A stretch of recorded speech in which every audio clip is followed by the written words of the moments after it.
2011. gada 11. augusts. Kārtējā lidmašīna paceļas no lidostas Rīgas Krejceļa. Galamērķis – Londona.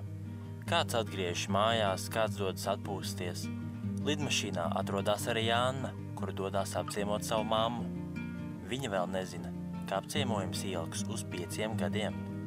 Šoreiz stāsts nebūs par Angliju kā laimes zemi, bet gan vietu, kur veidot savu dzīvi un nodarboties ar sirdslietu – handbolu.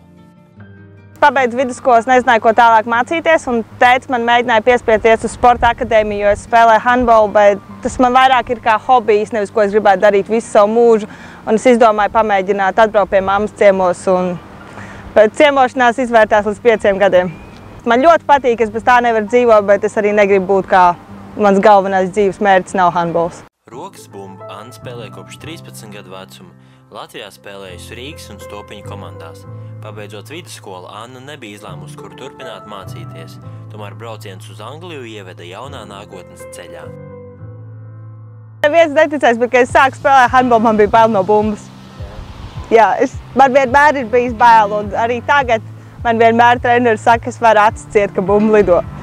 Bet cik man bija gadi? 14, kad mēs aizbraucām uz Lūdzu, un mūsu vārdsargs neatbrauc, un viņi man pajautāja, vai es varu ieiet vārtos. Un es teicu, labi, es ieiešu. Un man ļoti labi sanāca, un kopš tās dienas man pateica, tev ir jābūt vārdsargam. Diemžēl mēs nepelnam, un mums pašiem ir jāmaksā par treniņiem. Tie ir tikai 20 poundu mēnesī, bet mēs tik un tā maksājam, lai mēs varētu sekt mūsu zāles izdevumus un vispārējo. Anglijā ar handbolu var nodarboties tikai hobija līmenī. Profesionāli sporta veids netiek piekopts. Pēc 2012. gada olimpiskajām spēlēm handbols bija vienīgais sporta veids, kam netika piešķirts valsts finansējums. Anna spēlē Anglijas Superlīgā, kur šogad jau kļuva par 2-kārtējo čempioni. Nav cilvēki, kas ir ieinteresēti, visi viņiem ir futbols un netbols. Un tas ir viss, ko spēlē. Bet tagad ir ļoti patīk, ka mēs arī taisam bērniem sesijas, kad ļoti daudz angļu bērni tagad nāk. Es domāju, pēc gadiem 10 būs arī kārtīgs angļu handbols. Es nospēlēju tagad 5 gadus Anglijā. Iepriekš bija tā, ka tu brauc tur vienkārši paspēlē, atbrauc mājās, bet tagad tev ir tiešām jāgatavojās, jātrenējās. 3 reizes nedēļā trenējamies, lai būtu gatavi pret pretiniekiem. Tagad, pieņemsim, vasarā mums ir gan, kas ir treneris, kas ir tīri fizisko, un ir treneris, kas ir ar taktiku.